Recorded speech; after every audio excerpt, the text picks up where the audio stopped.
وہ جن کے تذکرے سے آپ پریشان ہو جاتے ہیں اور آپ کہتے ہیں کہ کیا بور کرتی ہو، ہر بار انہی سے آغاز کرتی ہو پروگرام کو اور ختم بھی انہی کو کرتی ہو. نہیں، میں آپ سے ڈسکس کرنا چاہتی ہوں، ویسے وہ ہیں ٹرینڈ سیٹر نہیں؟ کون؟ نام لوں؟ وہی جس کا نام نہیں لے سکتے.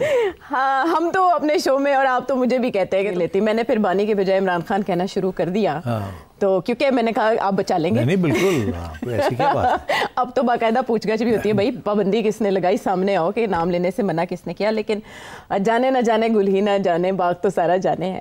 میں یہ کہہ رہی تھی کہ پہلے پولیٹیشینس جیل جاتے تھے تو کتابیں لکھا کرتے تھے. آپ نے بھی دیکھا کس نے کتاب لکھی. اگر لمبے عرصے کے لیے جاتے تھے تو ابھی تو خان صاحب تو سال ہی ہوا ہے، سال سوا سال ہوا ہے. کتنا دیر ہو گئی ہے؟ ہاں، سوا سال کے قریب ہو چکا ہے. کتاب کہاں لکھی جاتی ہے؟ اس میں تو کتابیں پڑھی جاتی ہیں. ابھی پڑھ رہے ہیں کافی ساری کتابیں. راجہ صاحب بتا رہے تھے کہ وہ ڈھیر ساری کتابیں لے کے گئے ہیں اور خان صاحب لمبی کتابیں پڑھ رہے ہیں. حالانکہ مجھے یقین نہیں آتا کہ وہ لمبی کتابیں پڑھ رہے ہیں. ایک آدھ کتاب ضرور پڑھ رہی ہوگی انہوں نے. ہاں، اچھا. ان کا باقاعدہ سوشل میڈیا پہ گردش کری تھی جو کتابیں انہوں نے منگوائی. اچھی کتابیں تھیں، اباؤٹ اکانومی اینڈ اباؤٹ فلسفی. جب مجھے یاد ہے کہ ضیاء الحق کے زمانے میں اپنے اعتزاز اسد صاحب ابھی جیل میں تھے، تو بشرا آتی ہوتی تھی ہمارے ہاں اور ڈھیر ساری کتابیں لے جاتی تھی، اسپیشلی ان پنجاب. بشرا اعتزاز. اور اس وقت پھر اعتزاز نے پھر کتاب لکھی انڈس ساگا. یہی ہاں، تو اعتزاز نے وہاں ٹھیک ٹھاک پڑھائی کی، ریسرچ کی، میں یوزڈ ہس ٹائم پروفیٹیبلی. اور میں آپ کو بتاؤں، ایک زمانے میں ہم نے بھی کتابیں لکھی تو نہیں، بڑی پڑھی بہت تھی. کیونکہ میں بھی 2 سال کے لیے ادھر ادھر گھوم رہا تھا جیلوں میں. تو اس زمانے میں نے بھی کوئی 300 سے زائد کتابیں پڑھی. اور مجھے یاد ہے اس زمانے میں لکھتا ہوتا تھا کہ یہ کتاب میں نے پڑھ لی ہے، پھر یہ میں نے پڑھ لی ہے، یہ میں نے پڑھ لی ہے. تو مطلب ہے کہ یہ اچھا وقت ہوتا ہے اور کوئی ٹائم پاس کرنے کا وقت نہیں ہوتا. کیا کریں، ٹائم پاس کرنا ہوتا ہے. اور بکس پڑھنے کے بعد ہی آپ بکس لکھ سکتے ہیں. تو میرا خیال ہے اگر لکھنے کے لیے پڑھائی تو ظاہر ہے ضروری ہے، بیکاز ریفرنسز دینے پڑتے ہیں، مگر اس کے علاوہ بھی کوئی تجربہ بھی ہونا چاہیے نا کہ جس چیز کے بارے میں آپ لکھ رہے ہیں.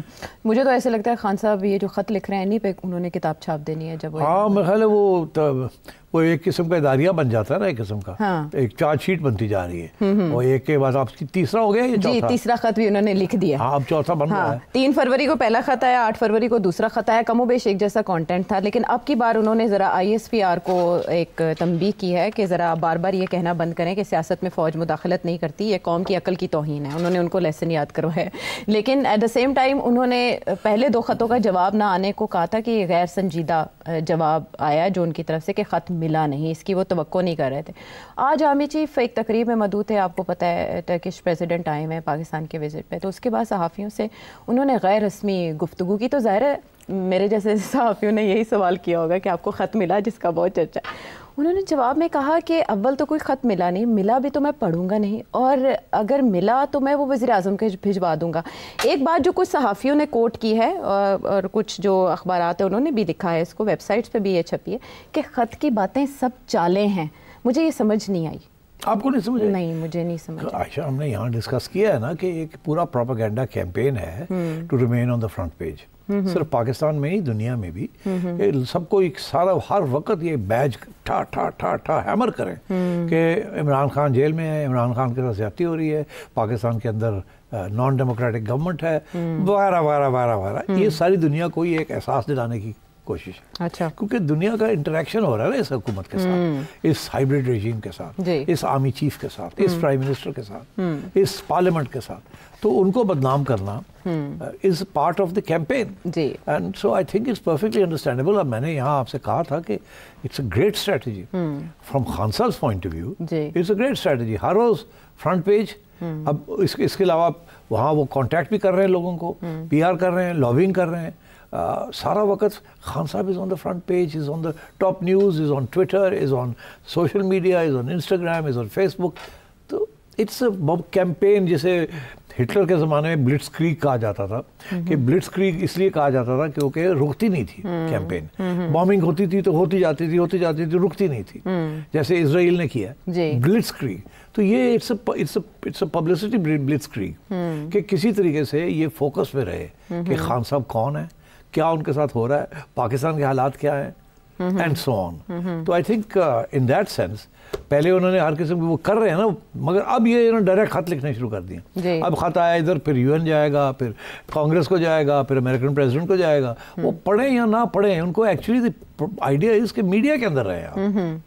لیکن اس سے حکومت میں تو نہیں رہ سکیں گے نا آپ. اور وہ جو مقصد عمران خان صاحب کا ہے جس کے لیے یہ ساری ایفرٹ ہو رہی ہے, وہ کیا ہے؟ وہ ظاہر ہے اقتدار میں واپسی چاہتے ہیں, اس حکومت کی بدخلی چاہتے ہیں. اس طرح ہو جائے گی؟ نہیں, یہ اٹس ناٹ کہ اس طرح ہو جائے گی. This is part of the mechanism کہ کسی طریقے کے ساتھ اس حکومت کو, اس ہائیبریڈ رجیم کو انڈرمائن کیا جائے. پہلے بھی تو انہوں نے یہی کوشش کی ہے نا کہ بغاوت کروائی جائے فوج کے اندر, عوام کو اکسایا جائے, لڑائی جھگڑے کرائے جائیں, خون خرابہ کرایا جائے, کہ کسی طریقے سے ہلچل ہو اور اس ہلچل کے اندر کوئی تبدیلی آ جائے. کیونکہ اس وقت جو وہ اس میں کوئی بھی تبدیلی آتی ہے تو خان صاحب تھنکس کہ it will be for the better. اب ان کے ساتھ اور کیا کر سکتے ہیں آپ؟ جیل میں آپ نے ڈال دیا, پارٹی کو آپ نے باہر نکال دیا, اب وہ اور ڈیوائڈ بھی کر دیا. جتنی ڈویژن پی ٹی آئی میں ہے میں کسی پارٹی میں نہیں دیکھی.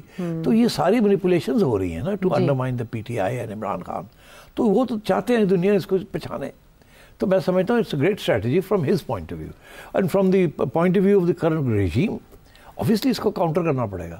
اور یہاں سوال بنتے ہیں جو کہ I'm sure تمہارے ذہن میں ہے. بالکل ایسے ہی ہے کہ اب آرمی چیف سے آج انہوں نے صحافیوں نے پوچھ لیا, لیکن گورنمنٹ کیوں ان خطوط کا جواب دینے میں دلچسپی نہیں رکھتی؟ ایک طرفہ وار ہے. Very important. دیکھیے جب میں نے آرمی چیف کا بیان پڑھا جی تو میرا پہلا ریئیکشن یہ تھا کہ آرمی چیف کی طرف سے کوئی ریئیکشن ہی نہیں آنا چاہیے تھا. انڈیفرنٹ رہتے بالکل, ایز دو کہ مجھے تو پتہ ہی نہیں ہے. ہاں کیونکہ مجھے تو خط مطلب ہی ڈزنٹ وانٹ ٹو ایکنالج. تو یہ کہنا کہ مجھے خط نہیں ملا, اس کا یہ مطلب ہے کہ اگر بھیجا جائے تو کل کو آپ کو مل جاتا تو آپ کہیں گے ہمیں مل گیا. تو ادھر جانا ہی نہیں چاہیے ان مائی ویو کہ ملا یا نہیں ملا. اگلا بات یہ کہ اگر ملا بھی ہوتا تو میں نے پڑھنا نہیں تھا. یہ کیا بات ہوئی کہنے کی؟ یہ تو ایسے لگتا ہے کہ ایکچولی کیا آپ میری سوچ سمجھ جائیں, زبان پہ وہ میں بات نہیں کہہ سکتا. مطلب ہے یہ کیا بات ہوئی کہ جی مجھے ملے گا بھی تو میں نہیں پڑھوں گا. تو اس کی کوئی ضرورت نہیں تھی. All you have to do is کہ لیٹر, واٹ لیٹر, نیکسٹ. یہ ادھر جانا ہی غلط ہے کہ خط نہیں مجھے ملا, اگر ملتا تو میں نہ پڑھتا اور وزیر اعظم کو بھیج دیتا. اس کا جواب in my view obviously it would have been what letter? I think the government, if there are any letters, government will respond to them. But you know, you have to say کہ مجھے کوئی علم نہیں ہے, نہ interest ہے. مگر یہ اشارے سے کہتے ہیں, یہ نہیں کہتے کہ میں نہیں پڑھوں گا. ٹھیک, ہاں مطلب یہ تو کوئی بات نہیں نا, آپ نہیں پڑھیں گے, آپ کو خط آتا ہے, آپ کہتے ہیں میں نہیں پڑھتا. تو کوئی گل نہیں نا. ٹھیک ہے. تو میں یہ کہہ رہا ہوں کہ there's a different way of reacting to this. اس سے بھی خبریں بن گئی نا, خبر بن گئی ہے نا. اگر وہ یہ کہتے letter, why don't you ask the government, ختم. Next question. ہاں اچھا پیرایا ہو سکتا تھا. تو سر صاحب گورنمنٹ کا جواب دینا ظاہر ہے. ہاں اب بات یہ ہے, دس از ویری ریلیونٹ کوسچن کہ گورنمنٹ یہ آیا, اور اگر گورنمنٹ جو یہ میں سمجھتا ہوں کہ خان صاحب نے گورنمنٹ کو ایڈریس نہیں کیا, آرمی چیف کو کیا, ٹھیک ہے نا. تو اب سوال یہ آتا ہے کہ کیا government should respond to it اور ناٹ. ہاں بتائیں نا, لتاڑا تو حکومت کو لگایا ہوا ہے اس میں. اب یہ ہے کہ میں سمجھتا ہوں کہ گورنمنٹ کو کی طرف سے نہیں, جی, بٹ گورنمنٹ سورسز کی طرف سے بریفنگز کے ذریعے اینڈ آرٹیکل رائٹنگ کے ذریعے اس کا جواب بن سکتا تھا. جیسے یہ بیانیہ ایک بنایا جا رہا ہے, کاؤنٹر بیانیہ کا بھی جواب بڑے لوگ ہیں جو دے سکتے ہیں. ایم این ایز دے سکتے ہیں, ایم پی ایز دے سکتے ہیں, منسٹرز دے سکتے ہیں. خواجہ آصف اپنے اکاؤنٹ پہ باقاعدہ جواب دیں. یہ نہیں کہ جی آپ ٹی وی چینل پہ بیٹھ کے دو باتیں کر دیں, نہیں. دے شوڈ بی, جیسے اس نے ریسرچ کر کے فیکچوئل بیس بنانے کی کوشش کی ہے, فیکٹس کا حوالہ دیا, 5 پوائنٹرز دیے انہوں نے باقاعدہ. تو آپ point wise you reject it, تاکہ جو لوگ یہ پڑھتے ہیں, جن کو یہ جاتا ہے, ان کو آپ کا موقف ہی پتہ چل جائے. تو وہ اس کے لیے پھر اسی قسم کی ریسرچ کرنی پڑے گی نا آپ کو, اسی قسم کا سوچا سمجھا جواب دینا پڑے گا نا آپ. تو وہ گورنمنٹ کی طرف سے کوئی نہیں ہے. تو آئی ڈونٹ تھنک کہ اس نے خط, لمبا چوڑا خط لکھ دیا ہے جو کہ ساری دنیا گھوم رہا ہو, اور آپ خواجہ آصف بیٹھ کے تو 2-10 منٹ کے لیے وہ ٹی وی چینل کے اوپر کو بات کر دیتے. That's not the response. اس کا response has to be in the same format. تو کیا وجہ نہیں دے رہے وہ رسپانس؟ اب یہ تو میں سمجھتا ہوں نااہلی ہے.